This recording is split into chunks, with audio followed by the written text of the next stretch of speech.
Certains métiers sont plus tape à l'œil que d'autres. C'est le cas des agents ou des gérants de pilotes automobiles. Plusieurs rêvent de frayer dans le monde de la Formule 1 et de côtoyer les plus grandes écuries du monde.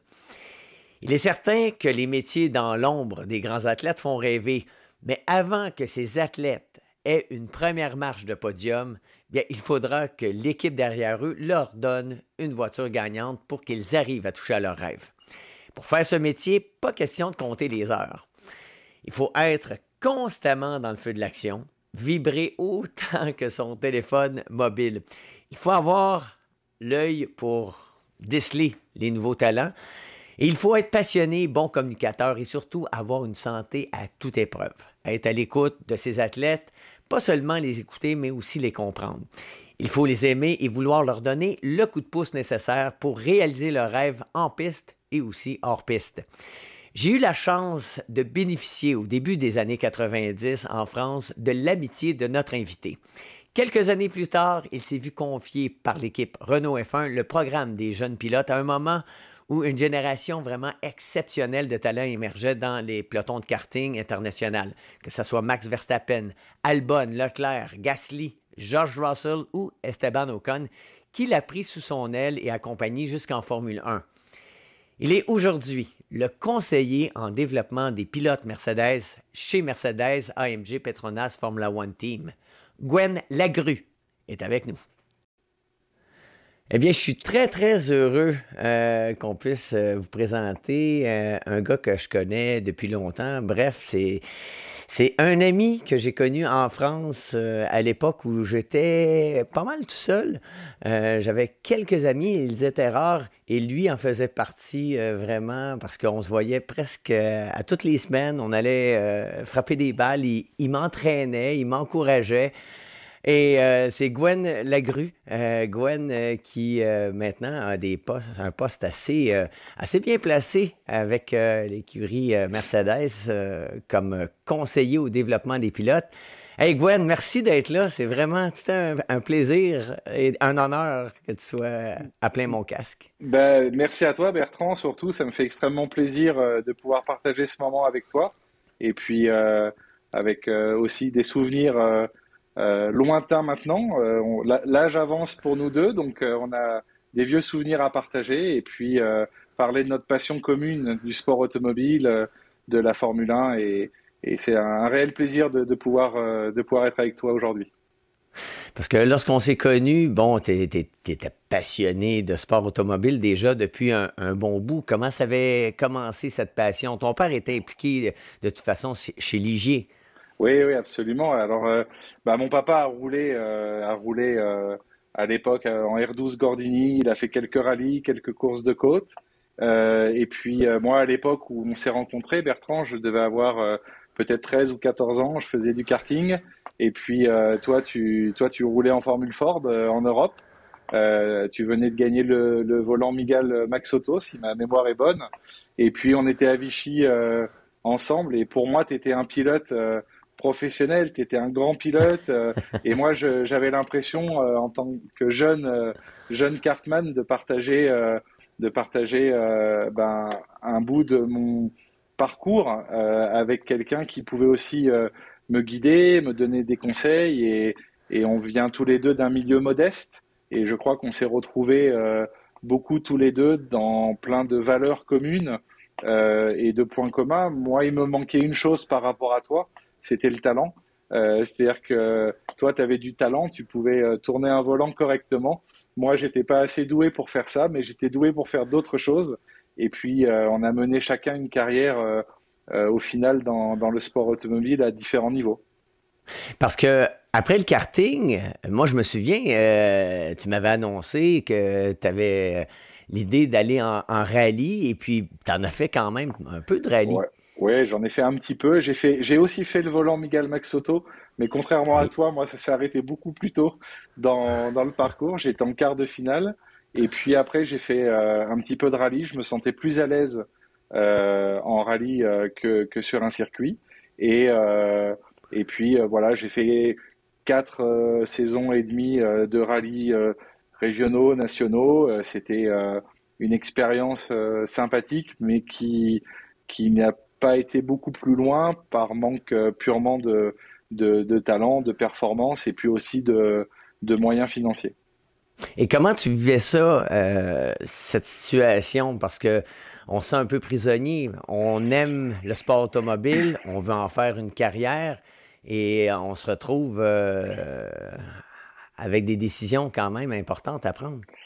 Bah, je pense que c'est simplement un parcours de vie et que il faut à un moment être honnête avec soi-même, avec les gens qui t'entourent et simplement admettre ce qui est une réalité. La réalité dans mon cas, c'est que malgré ma passion, malgré mon engouement, mon enthousiasme pour ce sport-là, jamais je n'aurais eu les capacités de devenir un pilote professionnel.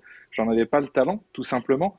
Et c'est une réalité qui est un petit peu difficile, mais qu'il faut accepter. Ça peut être aussi malheureusement un arrêt de carrière pour des raisons économiques, mais je crois que ça fait maintenant 20 ans que j'accompagne des jeunes pilotes, bientôt 20 ans déjà, et il me semble pas qu'on ait raté un pilote exceptionnel.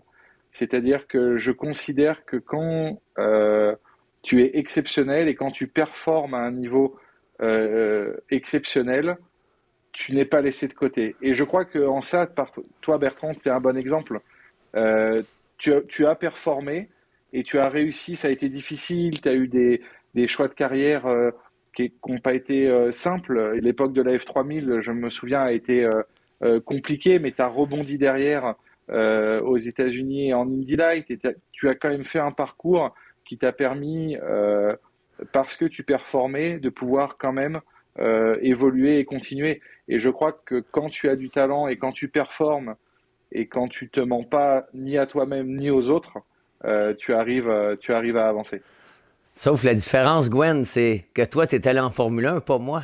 Oui, alors mais j'y ai pas été derrière un volant, J'y- mais oui, j'y ai été parce que j'ai eu la chance. Si je refais un petit résumé rapide, mais en 2004, je décide d'aider un ami, enfin qui est devenu un ami après, d'aider un jeune pilote qui faisait de la Formule Renault.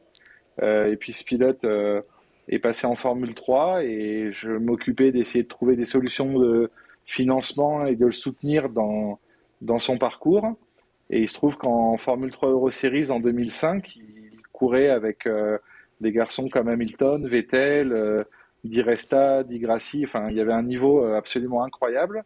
Et c'est une époque également où moi j'ai rencontré des personnes clés comme Frédéric Vasseur, Toto Wolff, Éric Boulier, qui à l'époque était soit patron d'une équipe de Formule 3, soit ingénieur dans une équipe, soit dans le cas de Toto, il était manager de pilote et il venait juste de prendre de mémoire des parts chez HWA, qui était la société qui préparait les moteurs de Formule 3 et qui s'occupait du DTM. Et donc personne n'était en Formule 1 encore à cette époque-là. Et moi, j'ai eu la chance finalement, au travers de l'accompagnement de ce pilote-là, d'avoir développé un réseau qui m'a tiré en fait vers le haut et qui m'a permis de rentrer en F1 en 2010. Et j'ai eu la chance de pouvoir m'occuper d'un programme de détection de pilotes pour Lotus F1 Team à l'époque. C'était Gravity Sport Management et Lotus F1 Team. Et c'est l'époque où j'ai détecté une génération extraordinaire en karting. C'est une autre chance dans mon parcours. C'est que quand j'ai l'opportunité de faire ce programme de détection, je le commence en karting parce que pour moi, c'était la base si on voulait construire des projets intéressants. Et là, je tombe sur une génération où il y a Max Verstappen, Esteban Ocon, Charles Leclerc, George Russell, Alexander Albon. C'est une génération juste incroyable. Et je les vois tous les week-ends sur des courses de kart en Europe se battre. Et à ce moment-là, tu avais juste envie de tous les signer parce qu'ils étaient tous devant, ils étaient tous bons, ils avaient tous quelque chose de particulier et de spécial. Alors moi j'ai signé Esteban Ocon, et puis après Alexander Albon, et puis ensuite George Russell. Donc j'ai quand même eu la chance de travailler avec ces trois garçons et de travailler encore, en tout cas pour ce qui est de Esteban et George, avec eux. Donc voilà, et puis tu vois, finalement, la vie est bien faite parce qu'on est en 2022 maintenant et finalement, je fais toujours la même chose que ce que je faisais quand j'avais 14 ans avec toi. Ben, écoute, j'ai eu une très bonne pensée pour toi, Gwen, lorsque Esteban Ocon a remporté le Grand Prix de Hongrie l'année passée, parce que on peut dire que c'est ta victoire, c'est votre victoire. Faut parler quand même de la situation d'Esteban qui était pas facile au début. Non, non, bien sûr, Esteban, c'est un garçon qui vient d'un milieu très modeste. Et comme tu le sais, dans nos activités, ben, tout coûte vite beaucoup d'argent. Donc ses parents ont fait beaucoup de sacrifices à l'époque du karting pour pouvoir lui permettre de lancer en fait sa carrière et de pouvoir faire les premiers pas. Et comme il surperformait et que moi j'arrivais à ce moment-là ma fonction chez Lotus, on a pu le prendre sous contrat et l'aider en fait à pouvoir poursuivre sa carrière. Et j'ai la chance d'accompagner Esteban du karting jusqu'à encore aujourd'hui, puisque donc en 2016, j'ai signé chez Mercedes et j'ai emmené, c'était la fin du programme Lotus, j'ai emmené Esteban chez Mercedes. Et puis on a pu, grâce à Mercedes et au soutien de Mercedes, le mettre en Formule 1 en 2016. Donc j'ai fait tout le parcours avec lui et c'est sûr que c'est un parcours qui a été difficile, chaotique, compliqué, mais qui prouve à quel point tout est possible et à quel point quand on met l'énergie nécessaire, quand on travaille beaucoup, pour moi, Esteban, c'est une leçon d'espoir pour beaucoup de jeunes qui font du karting parce que c'est un exemple réel d'un garçon qui vient d'un milieu modeste et qui a pu aboutir à son rêve par le travail, par le talent et en ayant aussi l'intelligence de s'entourer probablement, alors sans me jeter de fleurs, mais des bonnes personnes et puis de savoir les garder à ses côtés. Il a été fidèle, Esteban. Donc, voilà un petit peu le, le, le petit résumé sur Esteban. Parce que, bon, plusieurs, c'est ça, on pense que c'est que l'argent, mais la valeur humaine est tellement importante. Bon, moi, je l'ai vécu à l'époque, et ça, tu l'as vu lorsque j'ai resté dans l'appartement à Cusset. Une chance que j'avais un gars comme M. Boismenu, comme Bertrand de Oui, absolument. Coster, et qui m'ont supporté dans mon rêve. Et ça, c'est la plus belle valeur, mais c'est difficile dans un monde qui est pas facile. Hein. C'est un monde de requins quand même, le sport automobile. Oui, mais je crois que tous les sports à haut niveau, toutes les industries à haut niveau, tous les business à haut niveau sont des mondes difficiles et où il y a une adversité et une compétitivité intense. Et c'est sûr que la Formule 1, il n'y a que 20 sièges au monde, donc forcément, c'est la guerre totale et il n'y a aucun cadeau pour personne. Et c'est là où je pense que les valeurs humaines sont justement la clé euh, forte de la réussite. Parce que quand tu as le talent, quand tu performes, si en plus tu as cette capacité à avoir des relations humaines très très fortes et à les conserver, tu fais une vraie différence. Et tu sais, quand tu dis tout à l'heure la victoire d'Esteban, c'est ma victoire, moi je considère que non, c'est d'abord la sienne, c'est surtout la sienne, c'est celle de son équipe Alpine, c'est celle de Mercedes et de tous ceux qui ont contribué à amener Esteban jusqu'à cette performance. Moi, je suis qu'un maillon de la chaîne, je suis un outil qui a apporté sa pierre à l'édifice pour l'amener à ce niveau-là. Mais c'est tout seul, on n'est rien, Bertrand. C'est un Oui, ensemble de gens, mais ce maillon que tu parles, s'il n'est pas là, la chaîne n'a pas de force. comme tous les maillons, comme tous les maillons. S'il en manque un, c'est pas plus le mien qu'un autre. Mais, S'il manque un maillon, tu arrives à rien. mais quelle image t'est revenue en tête lorsque Esteban a croisé le fil de Rijan en première place? Euh, plutôt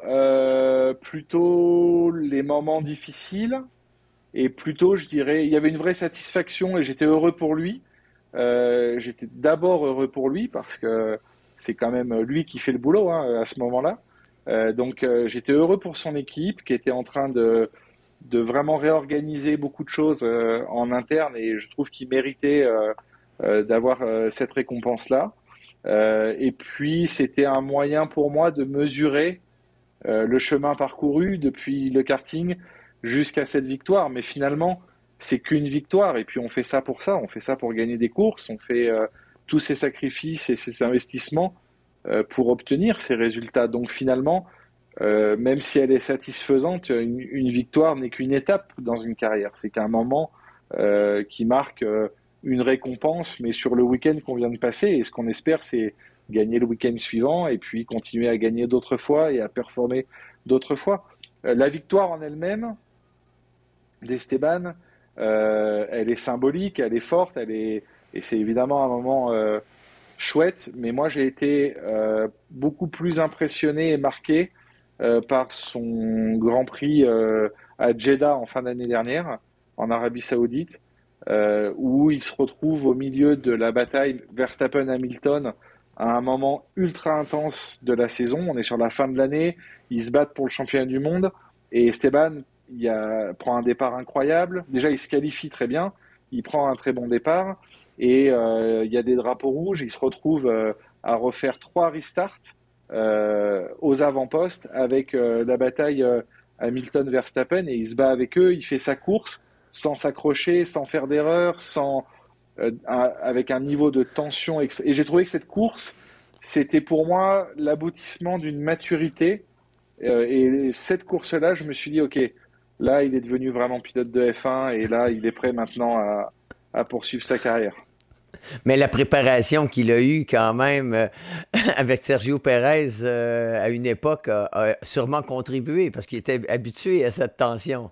Ouais, bah c'est dans son parcours et dans ses étapes, il y a eu cette confrontation avec Sergio qui montre aujourd'hui quand même hein, le pilote qu'il est parce qu'il a une voiture qui lui permet de pouvoir se battre et je rappelle qu'il fait la pole position du dernier Grand Prix à Jeddah face à un Max Verstappen, hein, donc c'est quand même ça montre le niveau de performance du garçon. Tout le monde se rappelle de l'engagement qu'il a eu sur le dernier Grand Prix de l'année dernière à Abu Dhabi pour défendre sur Lewis et sur protéger, on va dire, la victoire de Max.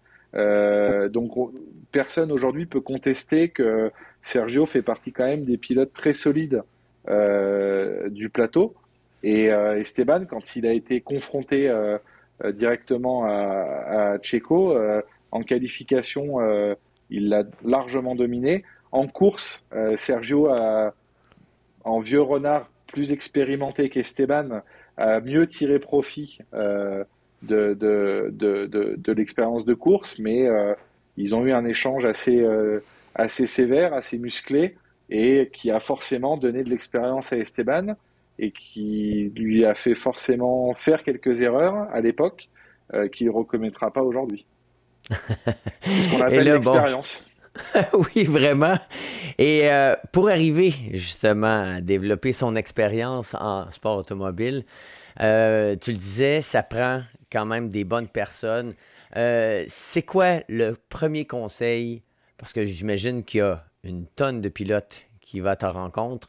Quels sont les premiers conseils que tu leur donnes? Voilà, moi, le premier conseil que je leur donne, quand c'est des très jeunes du karting, c'est d'abord de se faire plaisir et d'abord de profiter de la chance qu'ils ont de pouvoir rouler et d'en tirer une satisfaction personnelle immense. Donc, il faut d'abord se faire plaisir avant tout, et puis il faut rouler pour soi. C'est-à-dire que je pense que souvent l'erreur qu'on fait, c'est que il y a beaucoup de jeunes qui roulent pour faire plaisir à leur papa, pour faire plaisir à leur famille, parce que c'est une passion finalement du papa ou un rêve inachevé du papa. Et puis, moi, je rencontre beaucoup de jeunes qui finalement sont pas forcément heureux de faire ça.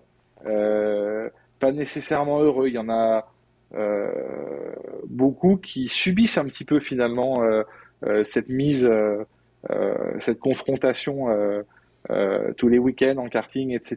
Et puis, certains ont le déclic, et ceux qui ont le déclic, bah là, il faut les encourager à continuer à performer et à aller franchir les différents échelons. Mais je pense que mon premier conseil, c'est d'abord se faire plaisir et rouler pour soi. Roule pour toi, fais-toi plaisir et fais-le pour toi parce que ça doit te faire plaisir à toi en premier. Parce que les opportunités sont quand même rares dans le monde du sport automobile pour évoluer, parce qu'on le sait, ça prend énormément d'argent. Et ça, bon, je pense que, bon, Esteban a été confronté à ce problème-là à l'époque avec l'écurie de Stroll.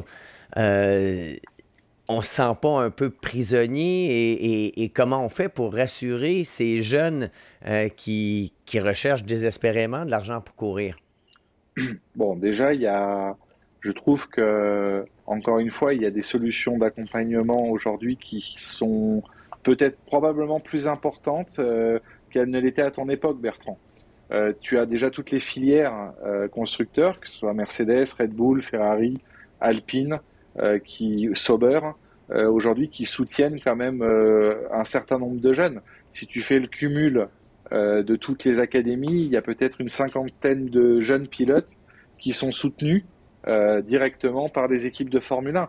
Et après, tu as d'autres soutiens. Tu as des écoles de pilotage qui permettent, comme Winfield par exemple, en Europe, qui permettent de mettre le pied à l'étrier pour des jeunes pilotes. Et ça reste relativement accessible économiquement. Ensuite, tu as des initiatives fédérales. Par exemple, la Fédération française du sport automobile avec l'Autosport Academy permet de pouvoir démarrer avec des conditions d'accès qui restent accessibles, même si ça reste beaucoup d'argent, ça reste beaucoup plus accessible malgré tout et ça permet à des jeunes de pouvoir se faire remarquer. Je vais prendre le dernier exemple en date, c'est Isaac Adjar qui roule maintenant en Formule 3, qui a pu faire l'Autosport Academy, qui s'est fait remarquer et qui a pu signer un contrat avec Red Bull tout de suite après son titre en Formule 4. Donc, il y a des solutions. Et puis, je pense que quand on a du talent, vraiment du talent, qu'on performe et qu'on travaille énormément, on trouve toujours des solutions. Et là, maintenant, ni plus ni moins, tu es un chasseur de tête. Tu dois suivre énormément de fins de semaine de course. Je sais que tu es sur les Grands Prix régulièrement. Parle-nous de ton métier. Comment ça se passe? Alors, donc moi, le rôle que j'ai, c'est un rôle de conseil. Je suis le conseiller du programme pilote chez Mercedes, entre autres. J'ai aussi la chance en parallèle d'accompagner des projets personnels comme Romain Grosjean en IndyCar, on en reparlera plus tard, ou Juan Manuel Correa en Formule 3. Donc ça, ce sont des projets personnels. Et pour le compte de Mercedes, donc on a Esteban Ocon qui est sous contrat de management. On a également George Russell qui est sous contrat de management et qui est maintenant titularisé chez Mercedes. Ça, c'est une vraie satisfaction également parce que je connais George depuis le karting et j'ai pu l'accompagner, l'emmener également chez Mercedes. Et puis on a gagné avec lui le GP3, la Formule 2 et j'ai pu négocier le contrat avec Williams et l'amener en Formule 1. Il a fait un parcours remarquable dans lequel il a fait aussi ses erreurs, il a appris son expérience et il est titulaire maintenant chez Mercedes. Donc c'est quand même une belle réussite. Et puis je gère toute la filière jeunes pilotes, donc en gros du karting jusqu'à la Formule 2. On a aujourd'hui 7 pilotes dans notre programme jeunes. J'en ai 3 en karting. J'en ai un en Formule Renault, un en Formule 4, pardon, un en Formule Renault, un autre en Formule 2. Donc on a une présence avec Mercedes sur à peu près toutes les catégories du kart jusqu'à la Formule 1. L'autre point qui est important, c'est que pour moi et pour Mercedes, j'essaye de prendre assez peu de pilotes parce que signer un pilote, c'est aussi prendre la responsabilité, pour moi en tout cas, de son projet de vie et de son projet de carrière. Et sa carrière, c'est sa vie. Quand tu as 20 ans, tu donnes tout à ton sport, tu donnes tout à la compétition, tu fais des sacrifices personnels très forts. Et donc, si moi, je dois représenter l'investissement et les sacrifices que fait ce jeune-là, ben, je veux être sûr de pouvoir lui dire tout le temps la vérité, mais surtout de pouvoir toujours trouver les bonnes solutions. Parfois, ça marche pas, malheureusement. Euh, et tous n'iront pas en Formule 1, c'est évident. Il n'y a que 20 places, donc tous n'iront pas en Formule 1. Ce qui est important, c'est d'essayer quand même de pouvoir les accompagner vers des voies qui les amènent à un niveau professionnel. Il y a l'endurance, il y a le GT, il y a la Formule AI. J'ai aidé des garçons comme Nick De Vries ou Stoffel Van Dorn euh, avec Mercedes quand on a fait le programme en Formule AI. On a aidé des garçons comme Marcello, qui est aujourd'hui pilote AMG depuis 6 ou 7 ans et qui est devenu professionnel. Ce qui est important, c'est d'essayer de devenir professionnel. La F1, c'est c'est ce qu'on considère être le sommet de la pyramide, mais ça ne doit pas être une fin en soi. Devenir pilote professionnel, c'est déjà un accomplissement incroyable. On connaît, toi et moi, Bertrand, des garçons qui ont des carrières de plus de 20 ans dans le sport automobile et qui n'ont jamais fait de Formule 1 et qui sont Ouais, professionnels. oui, et ça, c'est de vivre de sa passion. Et ce serait peut-être injuste de dire que les meilleurs pilotes au monde sont tous en Formule 1. Parce que, bon, j'ai toujours considéré que c'était un instrument, bon, et naturellement, les équipes vont aller chercher le meilleur talent. Il y a aussi l'équilibre. Il y a des petites écuries, on le sait, ont besoin d'argent pour pouvoir arriver à faire courir leur voiture. Mais quand on voit des pilotes comme par exemple Esteban Ocon ou George Russell qui étaient obligés de rester dans des voitures un peu moins compétitives en attendant l'opportunité. Donc c'est pour ça, là, c'est un mélange de talent, d'argent, d'opportunité. C'est là que les pions doivent tomber à la bonne place. Oui, mais je crois que ça a toujours été le cas, tu sais. Si tu regardes historiquement, euh, Michael Schumacher démarre chez Jordan en 92. Alors lui, il a eu une opportunité immédiate et ça a été assez stratosphérique, mais il faut pas oublier que à ce moment-là, c'est Mercedes qui finance la carrière de Michael. Quand Fernando Alonso arrive en Formule 1, il arrive chez Minardi et à Oui. l'époque avec le soutien de Telefonica, si ma mémoire est bonne. Donc il y a toujours eu un bailleur de fonds, il y a toujours eu un soutien et un appui économique de la part d'un partenaire, d'un constructeur. Donc il y a toujours quelqu'un qui fait le transfert d'argent à un moment.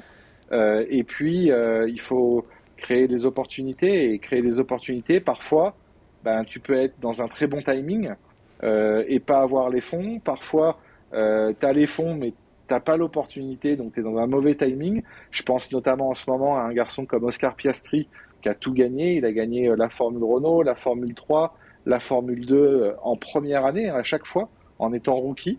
Il fait un parcours incroyable dans les séries juniors et il arrive aux portes de la F1 et il n'y a pas d'opportunité. Donc il va peut-être y aller l'année prochaine ou l'année d'après, mais pour l'instant, il est sans volant. Donc, Non. et c'est une forme d'injustice, mais c'est comme ça. C'est quand tu calcules un plan de carrière, moi j'essaye de faire ça avec mes pilotes, c'est de dire ok, si je fais la Formule 3 cette année, s'il est champion, c'est quoi le plan l'année prochaine et c'est quoi le plan encore de l'année d'après et est-ce qu'on va être prêt à saisir ou pas une opportunité à ce moment-là en F1? Ça veut dire que tu dois connaître la situation contractuelle d'à peu près tous les pilotes savoir si toi, tu vas arriver au bon moment et dans le bon timing avec ton pilote. Si je comprends en Formule 1, comme l'exemple d'Alonso ou même George Russell avec Williams, où on le voyait Oui. vraiment performer en qualification. C'était vraiment incroyable ce qu'il réussissait à faire. Et on l'a vu lorsqu'il a pris le volant de la voiture de Lewis Hamilton, à quel point il a été meilleur que Bottas, il faut le dire. Euh, dans les catégories, juste avant, dans les échelons, on ne peut pas se permettre d'aller dans une équipe qui ne t'amènera pas ce qu'on appelle une voiture gagnante. Ouais, bah, tu sais, Bertrand, hein, l'histoire aussi nous a montré que il n'y a jamais de grands champions sans grandes équipes. Euh, Oscar Piastri, dont on vient de parler, il a gagné et il a gagné avec les meilleures équipes. Lewis Hamilton, il a gagné aussi dans toutes les catégories juniors avec les meilleures équipes, que ce soit ART, Prema, Dams, tout ça, ça fait partie des équipes aujourd'hui dans lesquelles il faut être dans les catégories juniors si tu veux aller gagner un titre. Et, mais c'est l'histoire du sport automobile. T'as jamais eu de grands champions sans grandes équipes, que ça soit du karting jusqu'à la Formule 1. Mais aussi, on pourrait rajouter l'équation, parce que là, on voit George Russell qui est chez Mercedes, et la Mercedes est un peu moins bonne pour le moment, parce que je Pour pense le que moment. l'écurie est capable de rebondir, n'est-ce pas? On espère, on espère qu'on va pouvoir rattraper le retard. Il faut saluer la performance de Ferrari et Red Bull pour le moment. Nous, on est un peu en retard, mais bon, on travaille fort. On a, je pense, quelques solutions, je l'espère, qui vont permettre à George et Lewis de pouvoir s'exprimer à un niveau qui est plus conforme à celui qui doit être celui de Mercedes. Parce que, bon, avec qu'est-ce qui est arrivé au dernier Grand Prix, avec la polémique qu'on connaît, ça a dû refroidir quand même les esprits dans l'écurie. Tu parles de la polémique Ouais, Massy, avec la sur décision. le Grand Prix d'Abu Dhabi. Oui, bah, Ouais, bon, au-delà de évidemment, euh, et là je vais donner un avis qui est très personnel en tant que passionné de mon sport. Je trouve que clairement cette victoire elle a été volée à Lewis. Je pense que Max sur la durée du championnat, personne ne peut dire qu'il mérite pas son titre. Je pense que Lewis a été volé de cette victoire à Abu Dhabi. Et encore une fois, c'est mon avis personnel. Mais je pense surtout que ce qui s'est passé, ça a été un message très négatif finalement pour notre sport parce que euh, finalement on a un peu choisi la manière dont se sont passés et s'est déroulé la fin du Grand Prix. Euh, on a enlevé les chances à Lewis de gagner. On a donné une chance finalement à Max de gagner qu'il aurait peut-être certainement pas eu, mais on a aussi enlevé la chance à d'autres. Je pense à Carlos Sainz qui se battait pour le podium, qui aurait peut-être pu gagner aussi. Je pense à Alpine qui se battait pour des points, qui aurait peut-être pu faire mieux si on avait redonné un ordre normal. Et en même temps, ben, évidemment, on doit prendre des décisions très vite, dans une ambiance super électrique, avec un dialogue qui est fait, et ça je pense que c'est une erreur, et ça a été corrigé d'ailleurs depuis, mais de mettre l'arbitre directement en communication avec les équipes et être sous influence forcément, bah, c'est quelque chose, personne ne peut nier que tu es forcément influencé dans la décision que tu prends. Et bon, je crois que les choses ont été revues, ça fait aussi partie de l'histoire et de l'expérience de la Formule 1, et que maintenant, j'espère que ce sont des choses qui sont corrigées. Il faut qu'il y ait des règles, il faut qu'elles soient strictes, il faut qu'elles soient constantes surtout. On ne peut pas avoir des décisions qui changent pour la même faute chaque week-end. Mais je pense que tout ça a été bien discuté, bien débattu entre équipes, pilotes, fédérations, et que les choses ont été corrigées. Et j'espère qu'à l'avenir, on n'aura plus ce genre de situation. apprendre de ces situations-là, c'est vraiment important. Mais en même temps, Gwen, est-ce que tu penses que les gens vont retenir beaucoup plus le sacré duel qu'on a eu durant toute la saison par rapport, un peu comme ce fut le cas avec Senna et Prost à l'époque? Ouais, bien sûr. Bah, aujourd'hui, on vit quand même une période, et là, c'est le fan de Formule 1 hein, qui va parler, mais on a une chance incroyable de revivre des combats d'une intensité forte. Et là, on a eu Max et Lewis ces 2 dernières années quand même. Hein. Il faut remettre ça. Il y a Charles qui vient se mêler maintenant un peu à la lutte avec Carlos parce qu'on a une Ferrari qui est plus compétitive.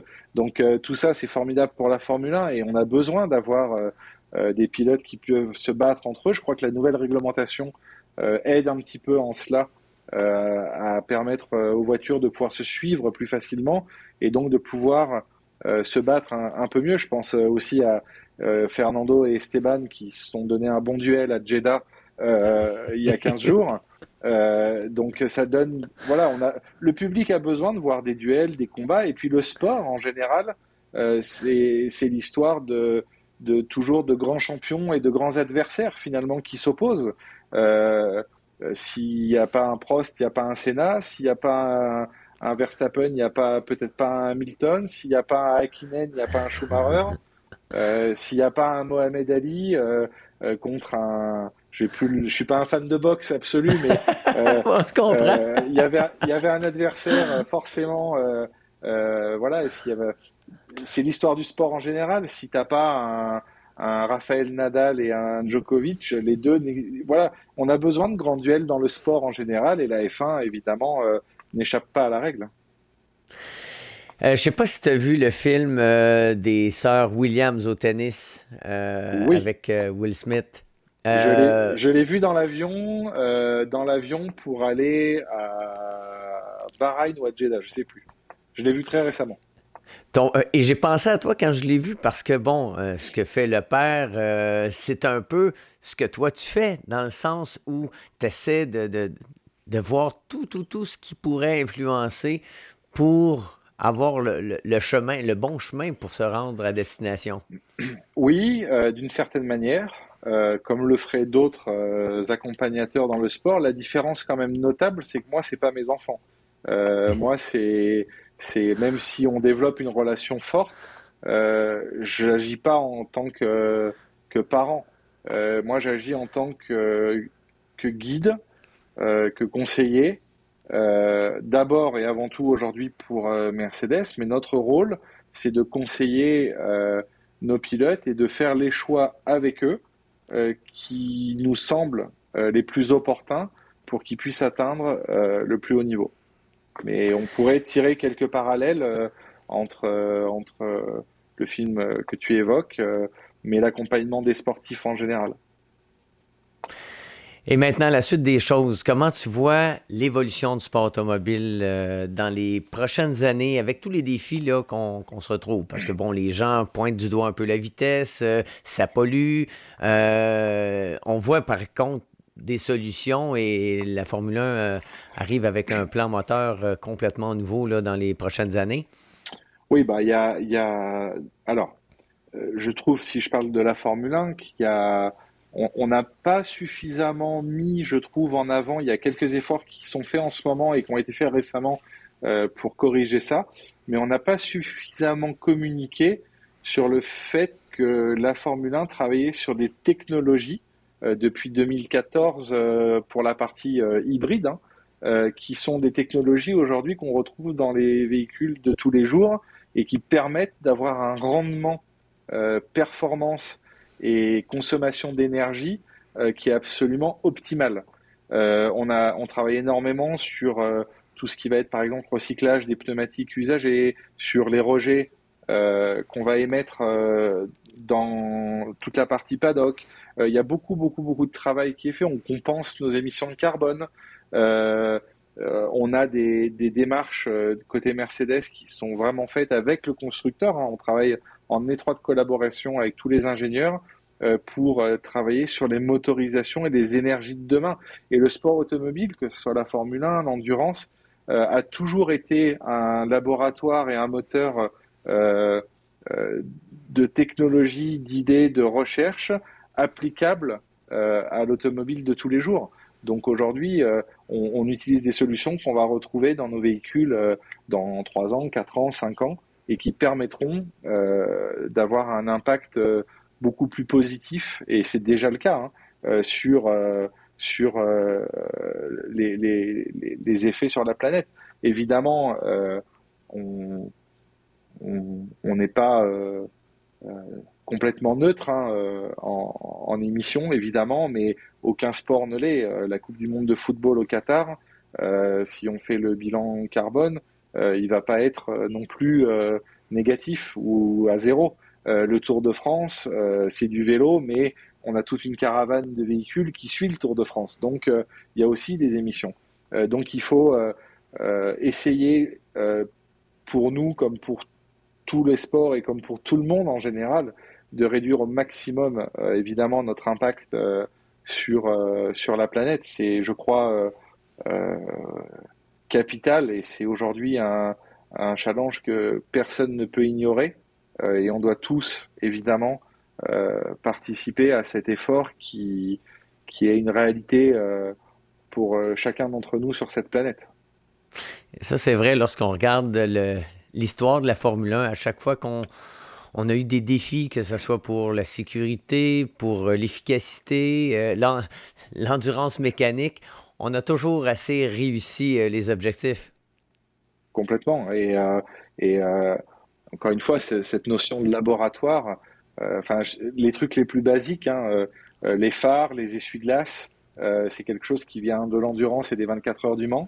Euh, les systèmes d'ABS, d'anti-patinage qu'on a sur nos voitures de tous les jours, ça vient de la Formule 1. Enfin, des exemples, on en a des centaines. Et aujourd'hui, on se consacre beaucoup plus sur l'optimisation. En fait, c'est le rendement absolu, c'est d'arriver à faire le plus de distance possible avec le plus de performance possible en consommant le moins d'énergie possible. Et là-dessus, la F1 est imbattable. Imbattable. C'est optimisé à l'extrême. Oui, et vraiment, lorsqu'on regarde le nombre de grands prix aussi, parce que ça, pour ton travail, ça doit être quand même assez exigeant, alors qu'on s'en va vers quoi, 30 grands prix? Ouais, alors il y a la possibilité d'en faire 30. Je ne sais pas si on en fera 30. Aujourd'hui, on en fait 23. C'est déjà un calendrier soutenu. Moi, je me plains certainement pas. Je pense d'abord et avant tout aux mécaniciens, aux ingénieurs, aux personnes qui travaillent dans les hospitality, aux ingénieurs, aux patrons d'équipe qui font tous les grands prix. Alors, on a la chance de voyager dans des conditions quand même confortables, mais c'est quand même très intense, c'est très dur. Et puis, c'est du haut niveau. Donc, chaque collaborateur d'une équipe de Formule 1, que ce soit du truckie à l'ingénieur, au pilote, au cuisinier de l'hospitality, il a investi à 100% dans sa mission et chaque membre de l'équipe contribue à la performance. Donc c'est d'une intensité très élevée, extrêmement élevée, et c'est évidemment difficile, mais en même temps c'est passionnant. On est tous là à la base parce qu'on aime ça, parce qu'on a envie de faire ça, parce qu'on s'est battu pour être là très souvent, et on en tire tous une satisfaction énorme. Et je pense qu'avec la pandémie, on a été un peu privé de cette joie de Grand Prix, en tout cas ici à Montréal. Et on a tellement hâte de voir le Grand Cycle Oui. revenir chez nous.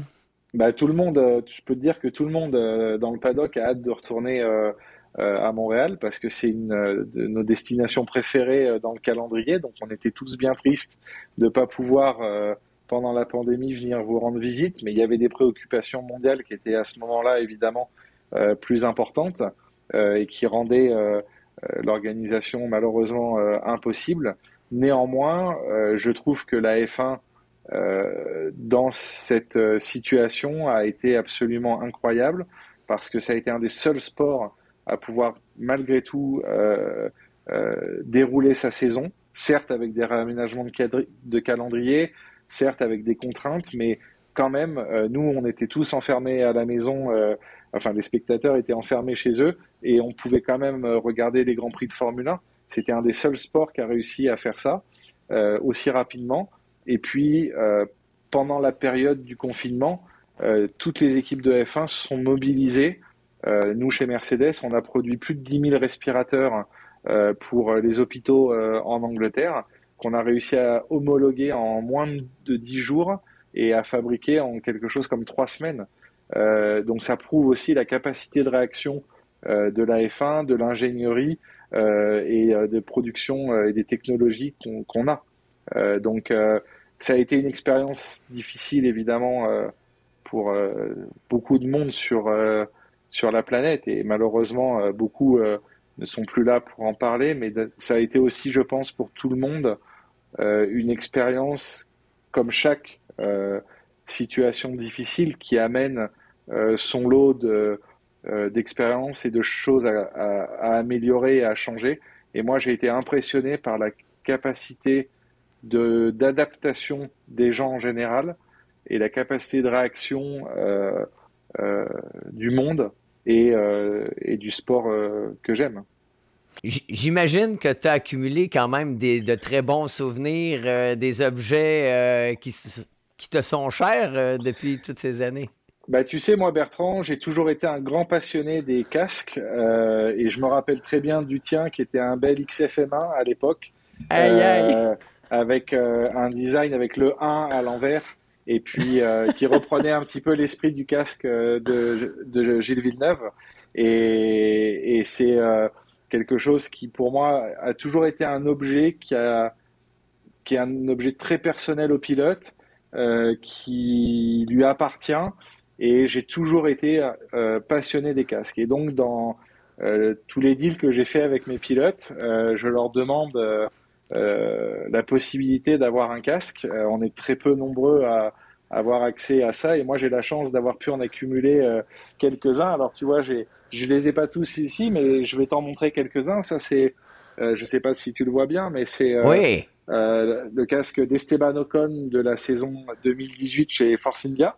Donc Oh, wow. voilà, j'ai la chance. Esteban il a été très généreux avec moi. Il m'en a donné quelques-uns. J'ai, j'ai celui-ci, tu vois, qui est pour moi très particulier parce que celui-ci, c'est le casque de George Russell de son premier test avec Mercedes Oh, en wow. 2017 et c'était à Budapest.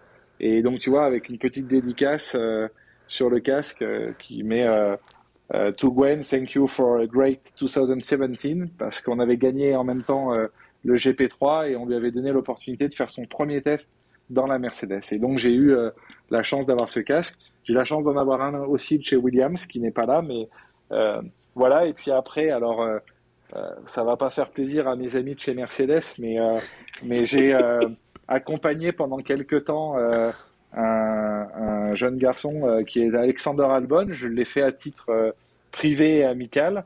Et quand c'est au Brésil 2019, il se battait pour le podium et puis il a eu un petit contact avec Lewis, mais il n'a pas été très rancunier parce qu'à la fin du Grand Prix, il est venu et puis il m'a offert, tu vois, ce casque Wow. avec une dédicace absolument magnifique où il a marqué To Gwen, thank you for everything. I wouldn't be there without you. Et Oh avec là sa là. gomme. Donc ça, c'est chouette. Voilà, donc ça, c'est quelques casques que j'ai ici. C'est ma maison. J'ai la chance de pouvoir passer mes hivers un peu à la montagne. Et puis, j'en ai un qui me tient à cœur, que j'attrape, Bertrand, également, que je vais te montrer, qui est un peu plus ancien, mais qui est un chouette casque, parce que c'est le casque de mon premier pilote. C'est Guillaume Moreau, qui est devenu sans qui j'aurais certainement jamais fait le parcours que j'ai fait jusqu'à présent. Et Guillaume, c'est devenu plus qu'un ami, c'est presque un frère pour moi aujourd'hui. Et Guillaume, malheureusement, a eu un terrible accident aux 24 heures du Mans en 2012 qui a mis un terme à sa carrière. Mais c'est une vraie leçon de vie. Il a passé quasiment 2 ans à l'hôpital. Et puis aujourd'hui, il dirige une entreprise avec un brio absolu. Il a développé le groupe familial avec énormément de talent. Et voilà, et je garde ce casque précieusement parce qu'il me rappelle d'où je viens. Il me rappelle mes débuts dans l'accompagnement avec Guillaume. Il me rappelle surtout toutes les erreurs qu'on a fait à l'époque parce qu'on n'avait pas l'expérience. Et puis il me rappelle le chemin parcouru. Voilà, Wow. C'est voilà. vraiment chouette. Hey, merci, Gwen, de nous avoir montré une partie de ta collection, là.